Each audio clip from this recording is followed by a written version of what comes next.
Television. I'm Xixi Yang, and today we have a sexy host and producer who knows video games like I do pop culture. Nerds, rejoice! I present you the lovely Hailey Bright. Thank you. Haley, I love your dress. Where'd you get it? Thank you. It's actually Marciano, so I just got it. I love all the beadwork on top. So. Me too. The beadwork is definitely And my mom picked out this ring. Pretty impressive, right? Wow. Does she work in the fashion industry? No, she's a teacher. That's why I was so impressed. But I guess moms can be fashionable sometimes. So, your mom, not mine. Sorry, Mom. I don't know if you're watching this. So tell me a little bit about your show, Coin Op TV. I know you guys have been getting a lot of hits recently because of celebrity interviews. So Coin Op TV is a weekly show about, well, we do a live version. It's a weekly show about video games and tech and pop culture.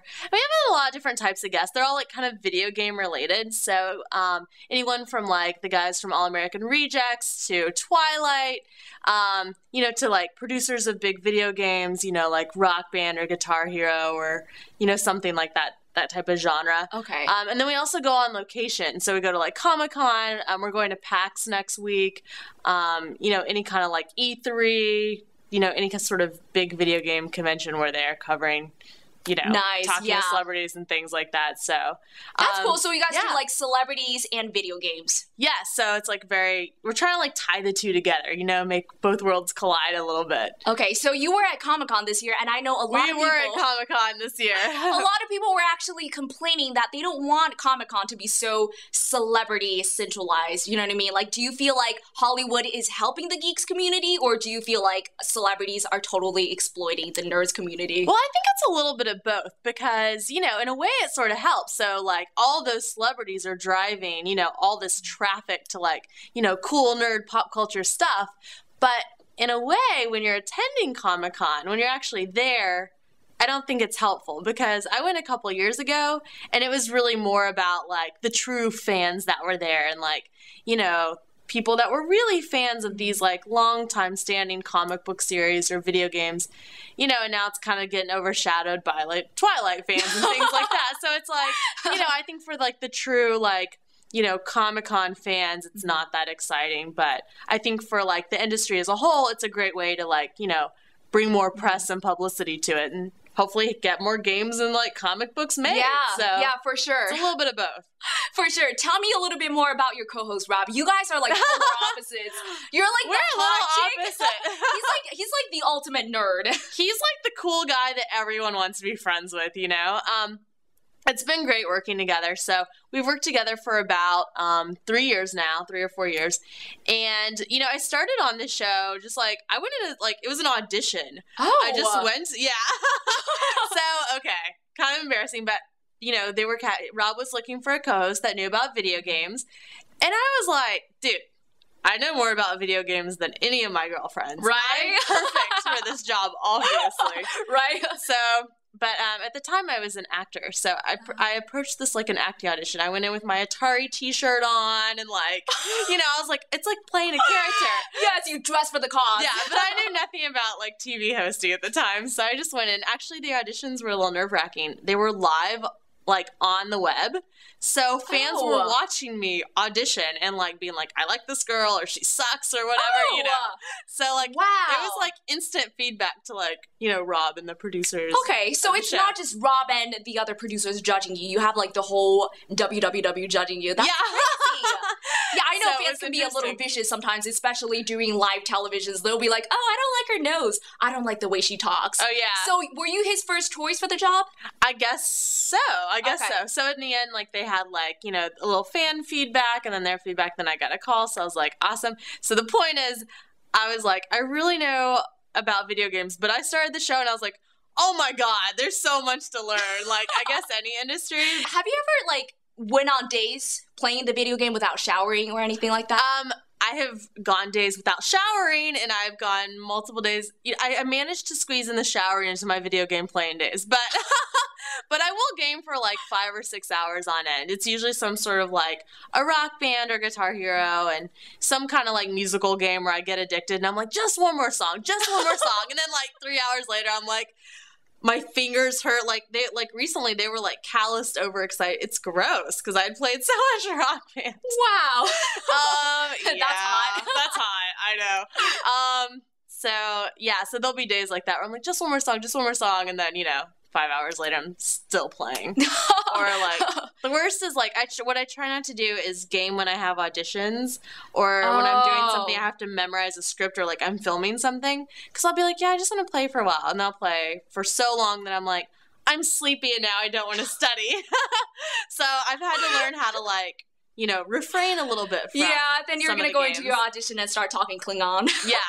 Yeah, I'm like, what? So what's your ultimate favorite game? If I were to put you on an island and you will have that game for the rest of your life to play with. That is rough. Can I pick one old school game and one, like, current game? Okay. Well, current game is going to be, like, Rock Band 3 when it comes out, because I'm really excited about playing the keyboard, which we've already tried out. We tried out at E3, and then, like, they have the new guitars, which are, like, realistic guitars now. You have to kind of, like, actually know how to play these new guitars. Oh, fancy. And, yeah, it's super fancy. And then, old school game would be Q*bert. I love that game. He's so cute, and he jumps around, and, like, it's challenging. You gotta, like, have a little strategy to, make sure he can jump on the different cubes and turn them colors before he gets eaten alive by all the little scary monsters. So it's pretty fun. Right. And, each level's, substantially harder than the last one. So. Were you ever a fan of the Mario Party games? On Mario Kart. Yeah, I heard you're a big fan of. I am. I'm still a Mario fan. I play it on my Wii all the time. Man, do you ever play Duck Hunt? Now that's a great, like, old school game. Have you ever played? No, It's great. What is it? Oh, it's this, like, old game from, like, I guess it's like the 80s now. It's like really old. Oh. And it's simple. You had a gun, and it's just like you're with your little pet dog, and you shoot ducks. But it's like so interesting because you're just like, pow. I don't know why it's so fun, but talk to anyone that's ever played Duck Hunt. They're like, I love that game. So I think that's a fabulous old school game. It came with, like, the original Nintendo. Oh, it was like that and Mario. I was like, oh, you could switch off between the two games. That's cool. So you totally love your job. You, like, interview celebrities and you tie it in with your hobby of playing video games, and you get paid for it. That's awesome. Yeah, and now recently Rob and I have also branched out to do, like, tech stuff as well. And tech is one of my favorite things. I love, like, computers and fixing things. My friends call me when things break. I'm like, ooh, let me see how I can fix this. I'm like a real nerd. My friends from high school had no idea. Like, a few years later, because I originally majored in marketing. When I graduated from college, I was like, yeah, I'll go work for, like, some marketing company. And then, I was like, I'll move out to California. Maybe I don't want to do marketing. Maybe I want to be an actress or something like that. And then a couple years later, I got a call from a friend. He's like, hey, what are you doing? I'm like, I'm at Comic-Con right now. And he's like, what? I'm like, I know, my inner geek has finally come out. Like, I was hiding all these years. But yeah, now Rob and I are, like, working with Toshiba, actually, and we're talking, like, we do, like, a monthly web series about, like, cool, like, tech gadgets hitting the market and, like, latest things that are coming out. We actually recently talked about 3D computers. Nice. Which is going to be really cool for gamers. So they can, Tell me a little bit about that. 3D computers. Like, are the monitors 3D? No, you actually still have to put on the glasses. But it really makes the games, like, super realistic. So it's great for, like, an online, like, like a PC game. Yeah. That's so yeah, cool. It's really neat. So those are hitting the, market pretty soon, like, later this year. What are some of the other shows you guys are working on right now? You guys have, like, Coin Op TV and a bunch of other projects. Our latest project is this show called Supremium. And of course we tied it into video games. Oh. So yeah, we had to. So it's a comedy web series. It's a little bit like, sort of like The Office meets, like, a news radio, kind of like that, it's a little bit of a throwback show.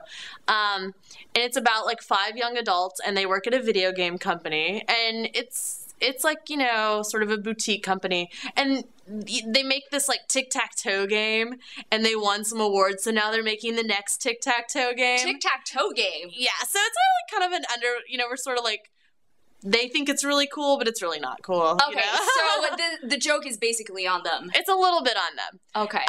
And then, there's a guy at the end of episode 1, he comes in, I can't tell you guys what happens, but he wants to change the game, so, we always have one of those. There's always a cliffhanger. But we're actually filming the first episode this week. Fun! So it's been really exciting, and, Rob and I as a team, we do a lot of work in TV hosting. Mm-hmm. So this is our first time producing a project that's like a scripted comedy web series. But, you know, the first season's about 10 episodes. And, you know, we're just going to see a little, like, trial and tribulation of what it's like to work at a video game company. Lots of comedy, lots of conflict. The characters are super wacky and, like, really out there. So, we have some amazing actors in there. So it should be very fun. You guys can actually check it out. And people can follow it. We have a Twitter page at Supremium Show, so they can actually get updates of when it's coming out. Video games are actually so hot in Hollywood right now. Like all the movies, like Kick-Ass, Scott Pilgrim. I feel like they always Kick-Ass incorporate. Was so good. Right, Hit Girl. I was like, I want a little girl like that. I know. I was like, when she said the F word, I was like, what? Now, for all of you non-nerds out there, today is actually a very special day. It is the Primetime Emmys Award. Yes. And if you guys are anyone in Hollywood, you really shouldn't be watching us right now. You should be getting pampered and heading down to the Nokia Theater tonight. Yeah. So, Hailey, do you actually watch the Emmys? Yes, and actually, you know, I've done a little behind-the-scenes stuff, too, so I was covering some of the gift suites this week. Okay. Yeah, you know, you think like, oh, celebrities are like, you know, have enough stuff as is. No, apparently you don't. You go to the gift lounge, they're like, can we do your hair? Can we do your makeup? We'll give you free shoes, free bags, free dresses. Yeah. So tell me a little bit about your Facebook. How did you get on it in the first place? Facebook. Okay. You know, actually, Facebook I just started because all my friends joined Facebook and I was like, oh, excellent, so I joined. But actually just recently I started a fan page. So I didn't have one before, and then all these people kept writing into my page being like, why don't you have a fan page? Why don't you have a fan page? I was super lazy, but, you know, last week I actually started a fan page. So, and I'm updating it regularly. So cool. What's your fan page? It's just Hailey Bright, and I'm updating it almost every day, you know, telling people, like, what we're doing for work and, like, where I'm at. And, like, I think the other day I was even like, hey, I'm eating Chick-fil-A. It's the best thing ever. People, yes. Yeah, I got tons of comments on that. People were like, oh, I love Chick-fil-A. I was like, I know, right? So it's been a great way to, like, connect with the fans. Usually I do a lot of Twittering, but now I'm incorporating the whole Facebook thing as well. So cool. Where do people follow you on Twitter? It's just at Hailey Bright, and then they can follow CoinOp on at CoinOp TV, or our new show Supremium at Supremium Show as well. Awesome. So, thank you so much, Hailey. You're welcome. And guys, thank you guys so much for watching Facebook News Television. For more of the fans-only videos, please click the like button on top of the Facebook News Television fan page located at FB News TV. I'm Xixi Yang. And I'm Hailey Bright. We'll see you guys next week.